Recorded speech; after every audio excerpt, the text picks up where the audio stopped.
No difference. So I think people have this thing in their minds, if they go to really nice studios or they've never been to really nice studios, either one, where they think, oh my God, well, when I come here, it sounds amazing because the gear and because the engineering, and it's all shit that's like would take years to learn, and it's probably $10,000, probably so much money I could never afford it. It's like, nah, for like 3 grand, like 3, 4 grand, and a little bit of YouTube, your vocals can sound like Ariana Grande's vocals at the crib. Now you just got to make good songs. It's not gonna make your shit better. So I know it all sounds exciting. Your music still sucks if it sucks. So it'll just sound really good inside, but it makes a difference, you know. And to me, I used to start thinking all the time like, it's gonna take me years until I can own a studio that'll sound as good as the big studios. Bro, the Cave is a room, but the records that came out of the Cave sound no different than big records, and you can't tell if I did the vocal or if Alex Toomey did the vocal. It don't sound any different, you know. So like, that's shit I realized only how many years ago, like 4 or 5 years ago. Question for Kenny. I'm living in an apartment at the moment, and I always having troubles with neighbors saying it's too loud when I make music. Because of this, I'm not able to record live drums, even though that's what I want to be doing. Do you have any tips on dampening drums? Do you think it's worth it to get an electric kit and just trigger stuff? That's not live drums. You just playing samples with your hands and feet. Man, it's tough. I don't think dampening is the issue, because you might not want a dampened drum sound, but maybe there's something you can do to deaden it a little bit in the room, or to put some kind of things around you. I had a friend, Jay Graham, great producer. He produced like Broccoli for Yachty and Drum, produced a lot. But Jay Graham, in his apartment, built all these little, like, I don't know what you would call them, but like sound diffusers basically. And they look like almost like pads you would hit for like football practice, but they were these big pieces of like cloth, almost looked like a piece of a mattress. And they had these like wood things that held them, and he had them all around the room. And it made the sound so dead. You'd be outside his apartment door, you couldn't really hear. So I don't know. Maybe you could try something, or you find somewhere else to record drums. I never did the home studio thing. I never understood it. I never really made beats at the crib. I always had like a real little rehearsal studio. When I first came to LA, I had a rehearsal studio. It was like $400. It was just a tiny room lockout in a building in Van Nuys. $400 a month. It was not very nice. I had a fold-up table from Home Depot in there with KRKs on it, and an Apogee 1 or whatever, and just was doing whatever I was doing in there. But even at that time, like, I left the crib because I wanted to go somewhere I could be loud. I wanted to be able to turn my speakers all the way up. I wanted to be able to make music at any hour, so it was worth it to me to just have somewhere to go. I couldn't have done live drums there even if I wanted to, but I don't know. It's hard for me to answer that question because I don't have experience in that area.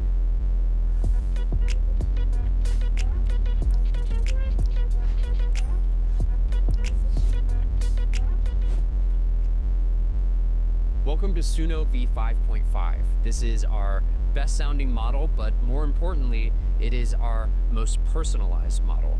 We built V5.5 around the idea that the music that you create should carry something of you, your voice, your sound, your taste. Because V5.5 captures so much musical nuance and timbre, it unlocks 3 brand new experiences for the most expressive Suno experience to date.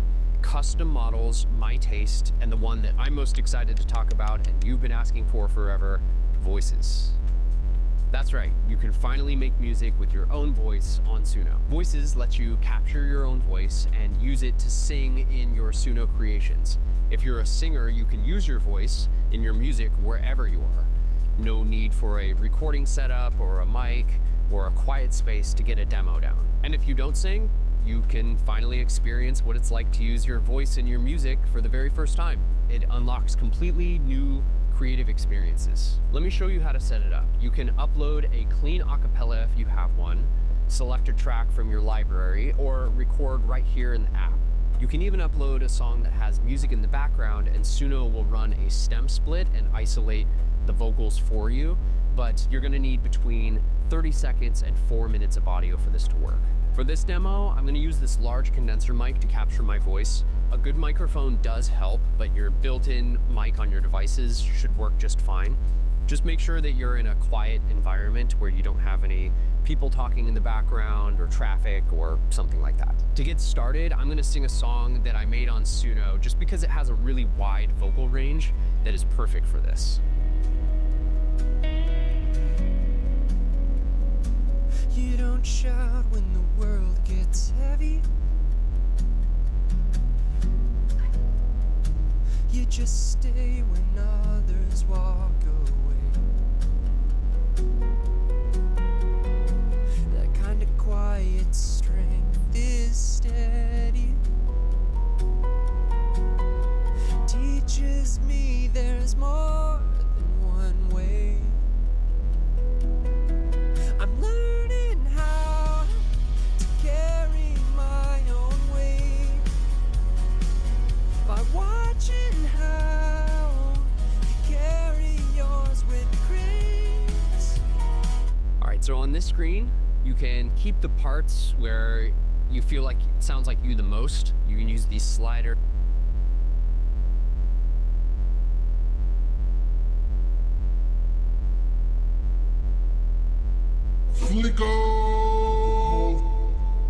Snedeca said, would love to hear your thoughts on arrangement/songwriting. Sometimes I struggle hard with developing chords and have a hard time seeing the bigger picture when it comes to composing. Song form, I think, is where so many people get burnt out. I think arrangement is what burns out more people than bad sounds or bad ideas.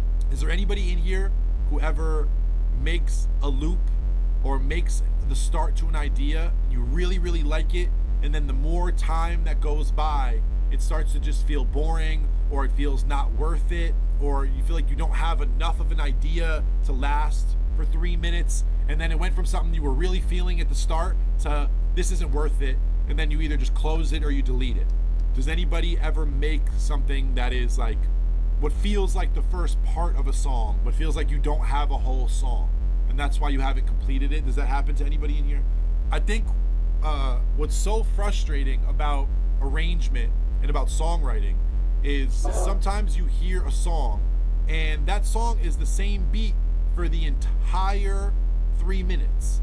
The beat never changes, or if anything, it's like the drums come in, the drums go out, but the beat stays the same the whole time. I think a lot of people will hear a beat or hear something and say, damn, this is the same idea the whole time, but it doesn't feel boring. You can listen to Mo Bamba and it's bing, bing, bing, bing, bing, bing, and then they just put the drums come in and out. It's like a big synth comes in and out. Very simple, but for some reason the whole song keeps your attention. Is that just because of Sheck West? Like, are the songs with simple beats only good because the artist is good? I think it's hard to say, but I think one thing that you can do every time to keep your beats interesting is how you arrange them and how you sequence them.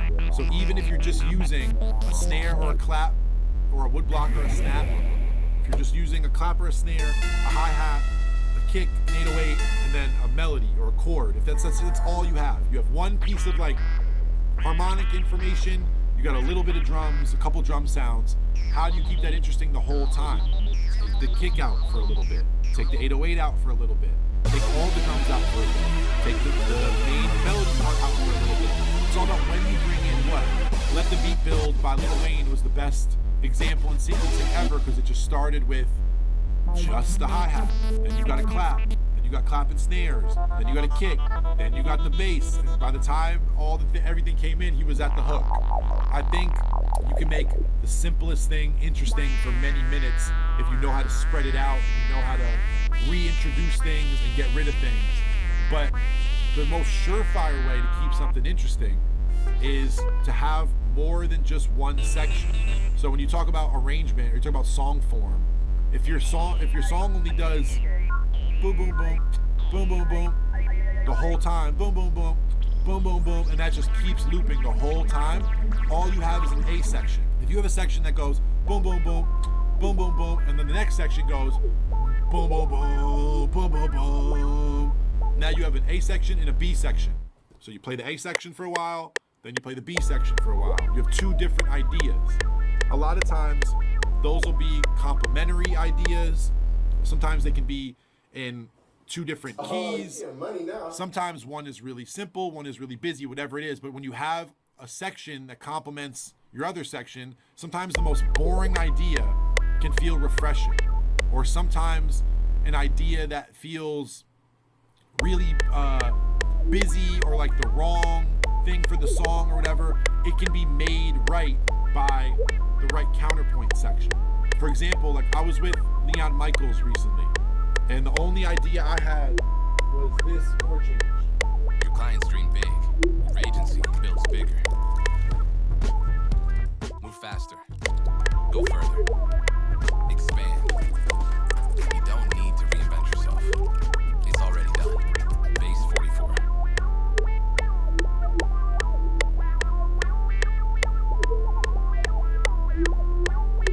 Gemini Omni Flash is now on Envato, your one place to get the latest AI models for video, images, and audio, and the world's broadest stock catalog. Get more with one Envato subscription.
Oh, you're getting money now. So I kept playing that chord change over and over. Once in a while, I would play a little turnaround, but I just kept playing this. Leon sat down and was like, okay, play that same drum beat. Let's write a B section. And Leon said, there was a bass line with it. And he just played those 3 little simple chords, and there was this bass line under it. And all of a sudden, that part felt like this kind of like breakdown, funky thing. Dum, dum, boom, boom, boom, boom, boom. And it was like this cool little, and then when you go back to this,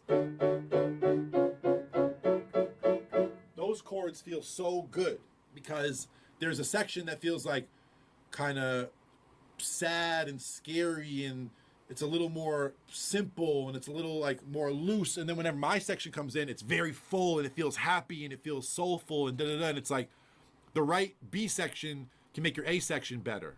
And if you're someone who if you make beats and you use a lot of samples, or you're using a lot of tricks to spell out chords, or you're using whatever you can to figure out a melody or chord change, and you're not necessarily someone who can just think of chords or think of melodies, you want to start figuring out how you can make a section that complements your main section.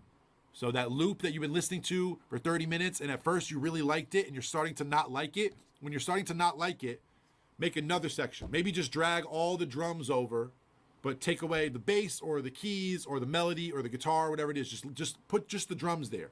And then try to write a section of your beat or of your song or whatever it is. Try to write a section where it fits with what you just made, but whenever you play out of that section back into the main idea feels like, oh my God, we're home. It feels great.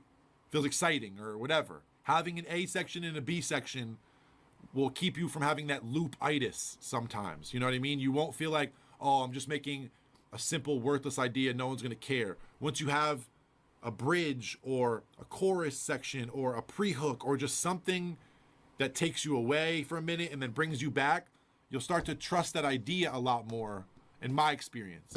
And then once you've got that down, once you're making a lot of songs that have 2 different sections, 2 different parts to the beat. You don't have to be sicko mode every time. You don't have to have 3 beats all in the same song all the time.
Purchase your track.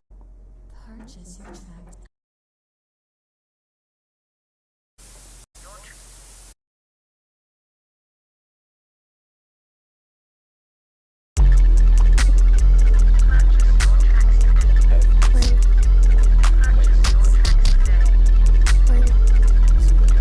Purchase your track today.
time, but like you can have multiple sections in the song. So let's say the beginning chord change is G, A, D. And then the chord change in the middle is, I don't know if any of these chords make sense, G, A, D. And then the chord change in the middle is just like D, A, E. And then the chord change in the hook is C, G, A, D.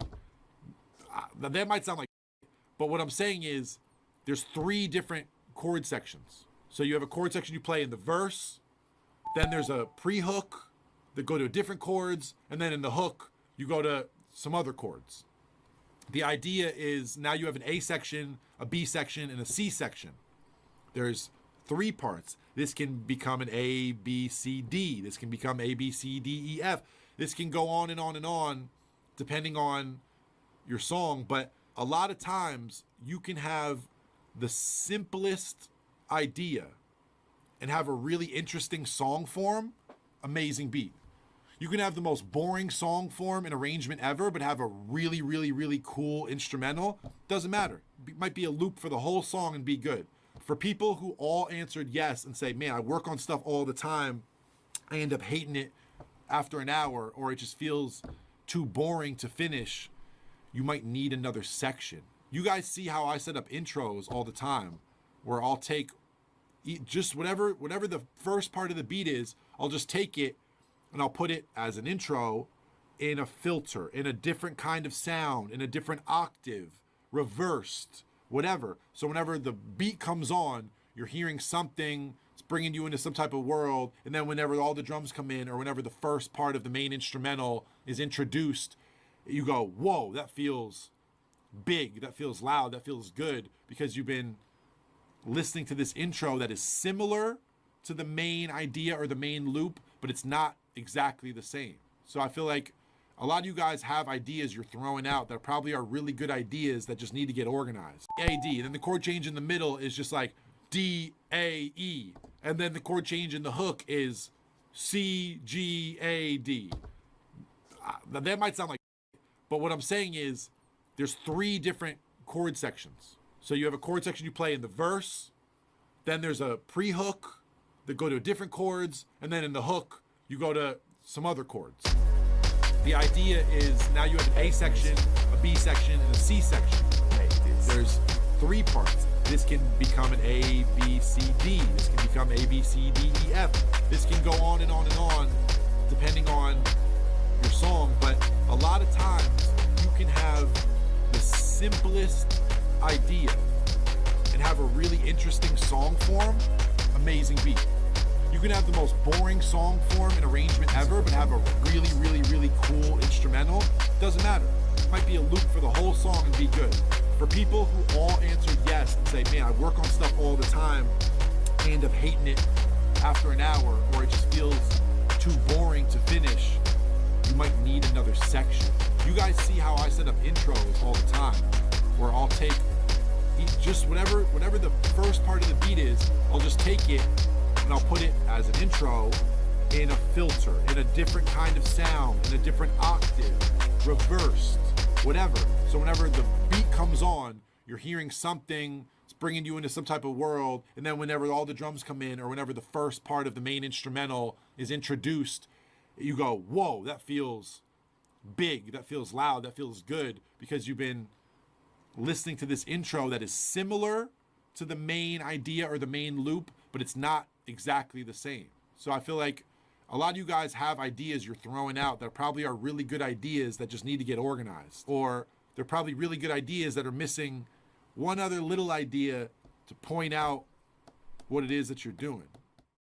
Las caídas de red implican más costos que un simple soporte técnico. Los agentes de Eleven Labs se ajustan a la demanda y atienden a los clientes al instante hasta que el servicio regrese. Integra acciones automatizadas avanzadas, sometidas a pruebas rigurosas con tu infraestructura y en 32 idiomas a nivel global. Despliega hoy mismo tu red de protección con Eleven Labs.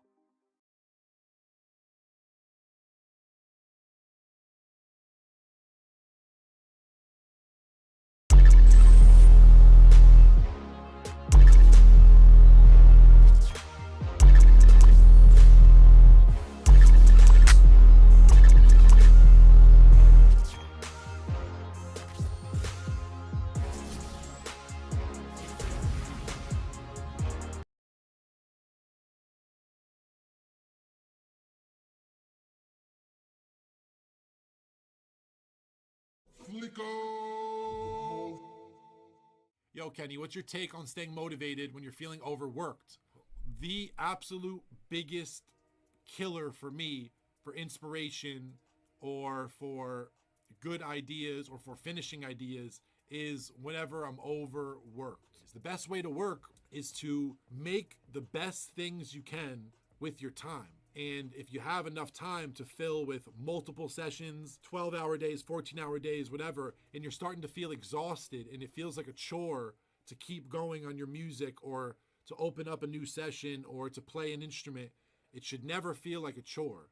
Every moment of making music is not always inspired. Every moment that you're making beats doesn't always feel like you're on to something crazy and it's going to be, you know what I mean, the greatest thing you've ever done. Sometimes you're sitting there and you're not sure, and then you turn a corner, you change one sound, you do something by mistake, all of a sudden things get really good. Things get worth it. But to be honest, burning yourself out is a really fast way to make a bunch of terrible stuff. Even though you're working every day, you're not getting anywhere because creativity and making creative decisions, you depend on sleep to do that. To read people's body language, to understand what's going on in the studio or how someone's trying to convey something to you, or an artist you're working with, a songwriter, you're working with another producer. Whenever you don't sleep, whenever you're not getting the right amount of rest, you start to lose the ability to make creative decisions. That's the first thing that goes. You got to make sure you're using your time smart. And this is something I struggle with. You got to know that sometimes it's more worth it to get sleep than to go to the session. And it's hard to realize that, especially whenever you're like me, if you really don't take it for granted and you have all these opportunities coming your way and you feel like turning down an opportunity is you not being gracious. And if you turn down an opportunity, you might never get it again. I get it. You miss the shots you don't take. I understand that mindset can kill you. But when you're overworked, you're never going to be inspired. When you're doing way too much stuff, you're not making your best stuff. And it's just the problem. Whenever you start doing quantity over quality, you start to realize that. So I'd say take your time where you can. And I know it's hard to pass up on opportunity or pass up on another session or another thing, but you want to do your best work. You want people to remember you from how good your work is, not just how much work you did. Hey, Kenny, you've spoken hypothetically and from experience about putting all your time into music. I've tried my best, but I still feel like I need to take a day off every couple of days. How do you sustain your work ethic? You got it by taking days off. I used to burn out, get back, get super motivated, put my head down, work, burn out, get back, just do that cycle over and over for years. My burnout period got farther and farther away, but I used to just work as much as I could every day, every week, as far as whoever I was dating would let me, you know what I mean? Whatever my responsibilities were and my real life would let me, whoever my management was, whatever my team was, if they didn't stop me and tell me to take a day off, I would work as much as I possibly could ever since the age of 25, and I would burn out. And to this day, I still, even with all the years of going to therapy and working on it and trying to regulate my schedule and pay attention to my health and this and that, I still overbook myself. Like I was saying, I still have weeks where I put way too much on my plate. What I say when I say give all your time to music is an extreme sentence so that you go from normal to not extreme, but somewhere in the middle. If this is all the way far to one side and this is the middle, if you just get to right here, if I'm telling you put all your time into music and that means you just put a little bit more time into music, then I'm winning. Do you know what I'm saying? Like it's how negotiation works. If you have something that someone has $5,000 is what they listed it for, and you offer them, you know what I mean, $3,000, I'm probably willing to pay $4,000. But I'm trying to bring you down as much as I can just to see.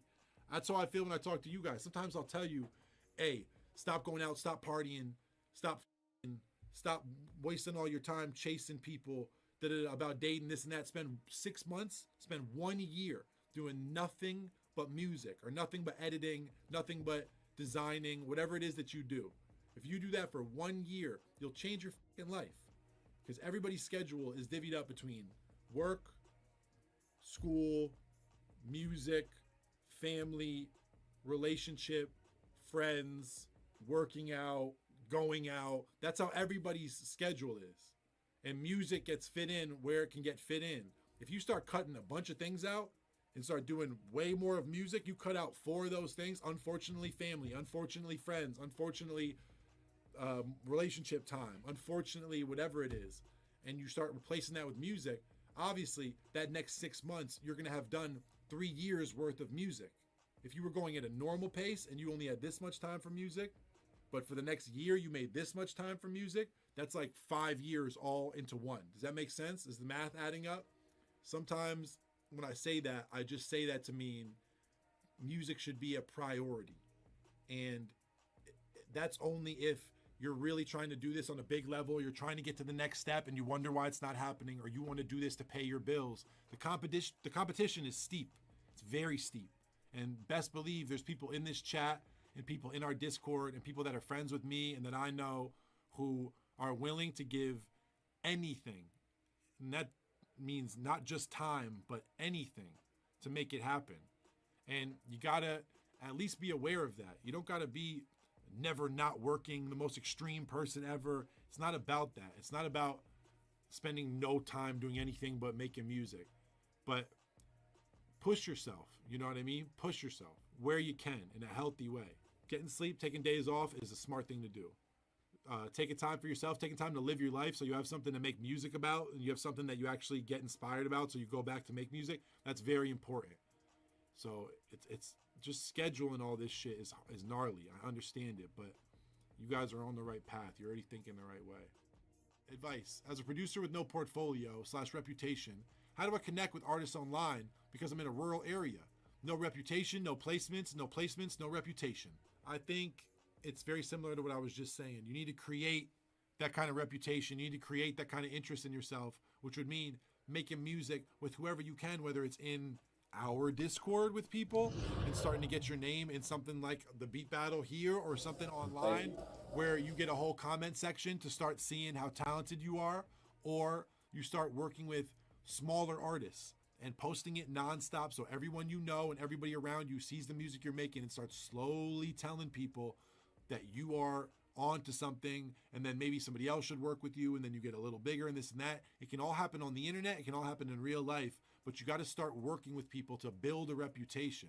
You know what I mean? You don't just get a credit score out of nowhere due to like how good you managed money the rest of your life. You have to build credit. You got to buy things on a fucking credit card, then you got to pay the credit card back, and slowly you build your credit. It's the same with anything in the music industry. You got to build up that credit. You got to start working with people. Thank you. Whether it's on the internet, whatever it is, you got to start making music with people. They don't have to be big people, but you will get the attention of bigger people by working with somebody.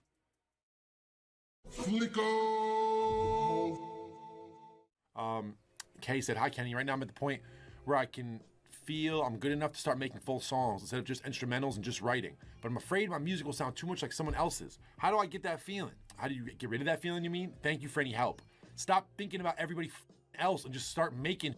If you think about everybody all the time but yourself, you're gonna make shit that sounds like everybody else. Think about your childhood. Think about things that you personally are obsessed with or you personally have thought about for a long time, or what you have to say to the world about your life or your story that might be different. Stop focusing on everybody else. Stop focusing on who's better than you, who's making more money, who's got more releases, what their team is, where they're from, who their parents are. Give it a rest. You're spending so much time doing private investigator research on the competition that you have no time to compete. Start making shit. If you want to be like Kendrick, stop focusing on anybody else around you and focus on pushing shit forward. I hate the idea of I'm not gonna make music because I'm scared my music will sound like somebody else. What the is that? You know what's gonna make it sound like somebody else? If you keep saying shit like that and you keep thinking shit like that and you keep only making it the possibility that you can make stuff that's already out there. What if you make something new? What if you make something that there isn't necessarily room for right now and you're gonna create the room?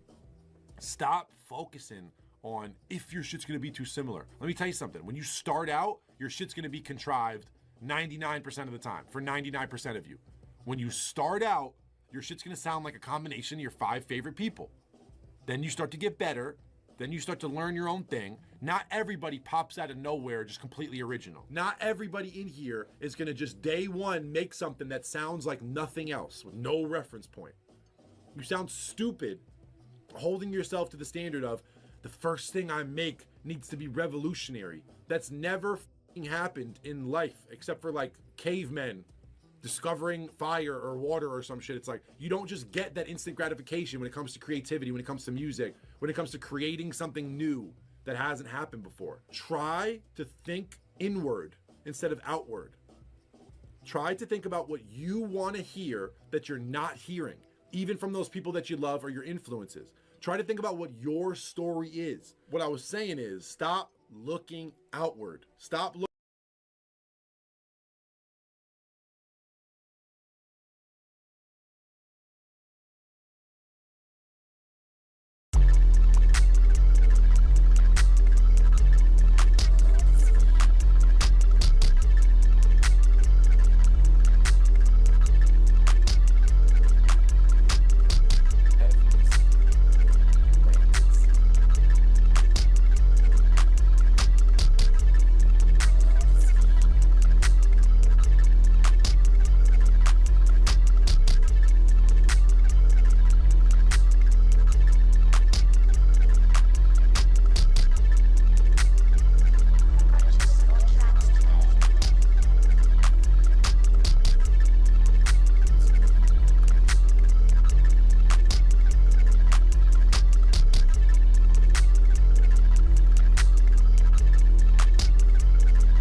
Looking at everybody else and making that an excuse to why you're not going to drop because it's too similar to this or it's too much like this.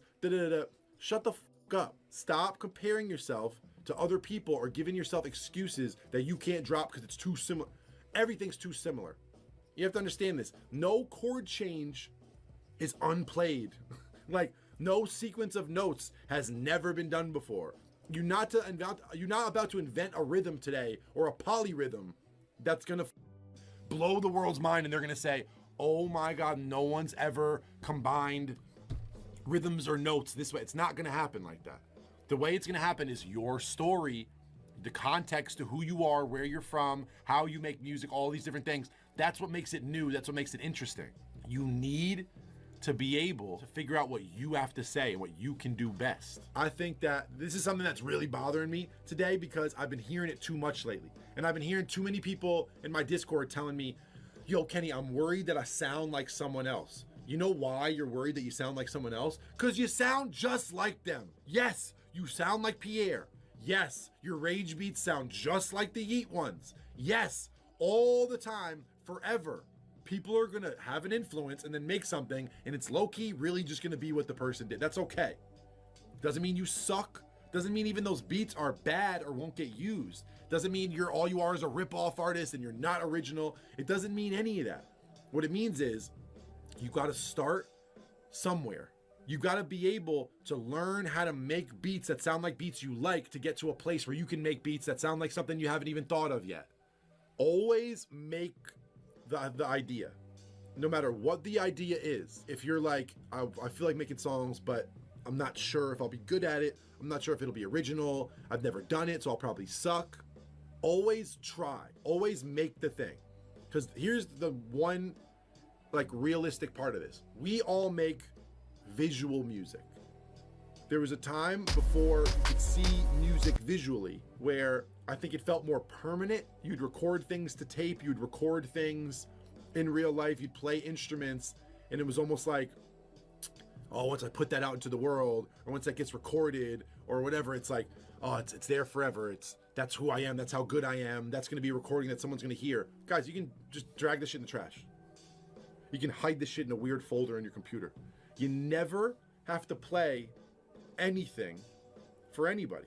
You don't have to keep the song. You don't need to make something where you sound like you're ripping Cardi off and then go show all your friends because you recorded one song. Make that song, listen to it for a couple days. If you start cringing, try again. Whenever you start to feel like maybe this isn't cringe, that's when you go play it for people. That's when you start to show people. That's whenever you let people know that you're singing now, not just producing. Keep some shit to yourself. You think that a lot of your favorite rappers and a lot of these people started getting the ad-libs that they say, the slang terms that they use, the style that they rap with, the way they do their ad-libs. If you think that they developed all that stuff in front of the internet or in front of the labels or in front of fans, they didn't. They did not.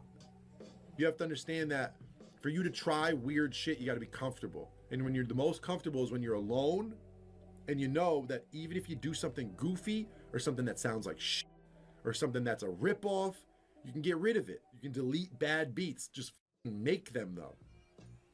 You can try to sing. You can try to rap. You can delete it.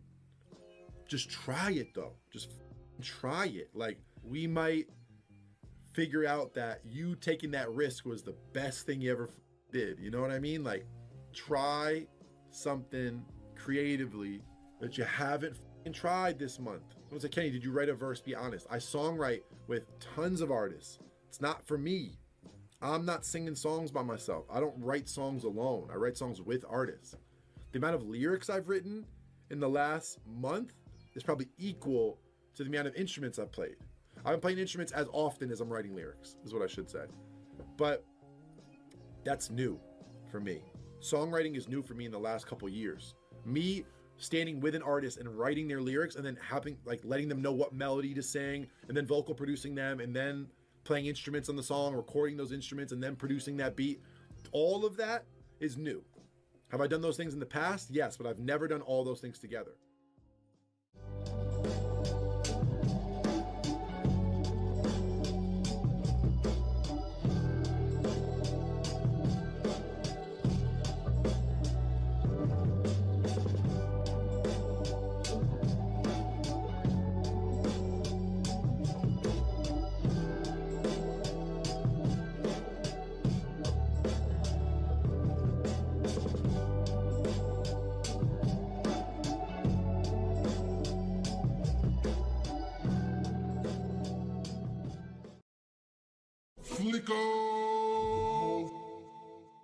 You know what? New theory today. I've been telling a lot of people in here, you guys should practice. You guys should be pushing yourselves to learn new stuff. You guys should doing whatever you can all the time to get better at whatever it is that you do or whatever it is that you're not good at that you want to do. That's what I always do. I always try to push y'all. I always try to motivate y'all. I'm over it. I'm over it. My old theory was if I can just prove to someone that their ideas are good enough, then I can help them start to make music. I used to think that if I could just make somebody understand that even some of the best people in music still say they don't know what they're doing. It gives people confidence if you can show them it's not as hard as you think or you're better than you think you are. That's what I've always tried to do. I've always tried to help people feel motivated. That the new theory is don't lie to yourself. The new theory is stop lying to yourself 2023. I saw a jazz musician talk about this and they were saying, you know when you're not practicing. You know when you're not making music. You're the only one who really knows. You could tell all of us a certain thing. We could all pretend that we have an inference from talking to you a bunch, but you're the only one who really knows how much music you're making, how much you're practicing, how much better you're getting, how confident you feel. You're the only one who knows. I'm not gonna keep sitting here every day and say, guys, try this, guys, do this. Nah, Kenny, I can't stay motivated. Kenny, what do I do if I'm not feeling it? What if I'm not sure? Hey, this is what I heard this musician say. This musician said, you are the only one who knows if you're lying to yourself about your music or your career. You're the only one who really knows how good you are. You're the only one who knows how well you can play that instrument, how well you can get around that computer, how solid those connections you have with other people really are. You are the only one who knows. And if you're not practicing, if you're not making beats, if you're not getting better at music, if you're not learning to collaborate on the internet, if you're not learning what's going on in production, in plugins, in software, in general, with everything in music, to some degree, or at least when it has to do with your genre, when it pertains to what you do, if you're not working on that, someone else is. For every one of you who's in here not making music and not practicing and making a beat once in a while and not really looking into any of this stuff we talk about on here as a community or reaching out to collaborate, or there is someone in here who is. There are people who are practicing. And if you sit in there and you want to be the next producer and you want to be the next Metro or you want to be the next Greg Kurstin or you want to be the next Ludwig or you want to be the next whoever you can think of, Timbaland, Pharrell, Teddy Riley, whatever it is. If you want to be the next Rosalia, if you want to be the next Lauryn Hill, if you want to be the next Clairo, if you want to be the next whatever, someone else is out there making music and practicing and working harder at it and spending less time and less time doing whatever. And there's someone who's your same age that is working their off on exactly the same thing that you want to be good at. Whatever it is that you want to be good at, there is someone in some country, it might even be your same town, it might be this chat. There is someone who is going the hardest today. As soon as they get off this stream, they are going to go work non-stop as hard as they can to get better and make more stuff and be hard on themselves and play instruments and watch tutorials. There are people who are your same age who are going to go harder than you today. And this guy I saw give the speech, I wish I knew his name. He was saying, I hope one day you meet that person. I hope that one day you meet that person that's your same age and does exactly what you do, but they are way better than you. And they're way more well-rounded, and they're more versatile than you, and they can play more instruments, and they have better ideas than you. And you meet someone who is your same age, whatever similarities to you, alternate timeline you, and they are way better at the same thing you want to do. You can't be jealous. You can't be mad. You can't meet that person and then be like, man, damn, that's not fair. I hope you run into them early. I hope you run into them right now. I hope this talk is enough so you're so scared of running into them that maybe you never do, and maybe you're the person for somebody else. But it's something to think about. And I faced this multiple times in my career. I still face it in my career, and it's what has made me better. It's what's brought me to the next level. If you're wondering why you feel like you're at one level with the music you're making, with the money you're making, with the followers you're getting, whatever it is that you use as a barometer, if you feel like you're not getting to the next level, the thing that always has pushed me up a notch in any point in my career, when I was making $0 to when I was making not $0, was meeting someone who was that much better than me. And I could see myself in them, and I was like, oh shit, I gotta go harder. First time it ever truly happened to me was Berkeley. Because where I grew up, I felt like I was the best guitar player. I didn't know anybody who made better beats than me who was my age. I knew people who were older than me who made great beats. I knew people who were older than me who were better musicians, who were like guitar teachers and this and that. But I felt like when I was young. I felt like I was really good at guitar and really good at making beats. And when I turned 18 and I got to school, and I feel like one of the worst guitar players, like, of anybody in my classes. Yeah, there's people I would see and be like, oh yeah, I'm better than you. But I didn't think about anybody I was better than. I never once thought about, oh, I could play with this person, I could play with this person. I always thought, why the is that person my same age? And it's like we're light years apart. And I've been playing this instrument since I'm 9 years old. Why does it feel like that? It made me get better. It made me push. And it happened to me whenever I first started working with really big producers. And I could play a little guitar and I could keep up maybe on one instrument.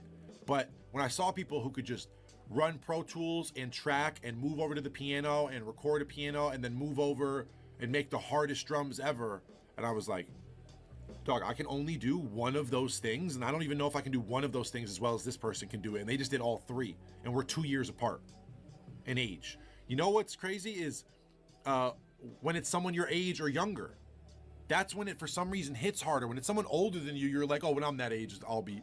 You know, when it's someone who you already look up to or has a lot of success, you always are like, oh yeah, of course I can learn from them.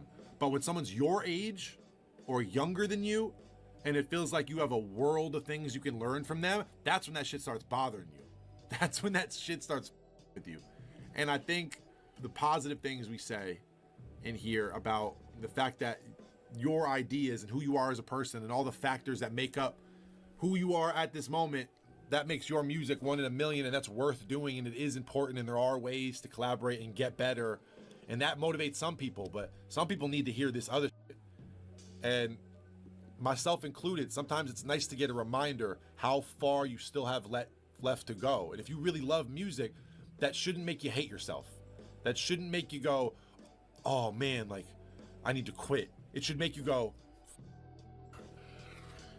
let me go practice, let me go make a beat, let me go watch a tutorial, let me go do something, you know what I mean? Like, get into it. I think that it has to keep happening for you to keep leveling up, because if you're the smartest person in the room, you're just never getting any better. You want to be the dumbest person in the room. For me, I want to be the dumbest person in the room all the time, but at least sometime, you know? At least once in a while, you should feel like, holy, I have a lot to learn. Or how are you going to grow?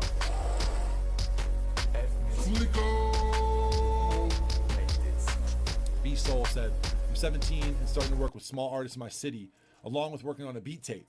However, I'm a pretty sample-based producer and I'm worried about putting stuff out because of sample clearance. Should I be worried? What can I do with no money? I never said this last year. I don't know if I've said this ever. Maybe I have and I just don't remember. But let me be honest.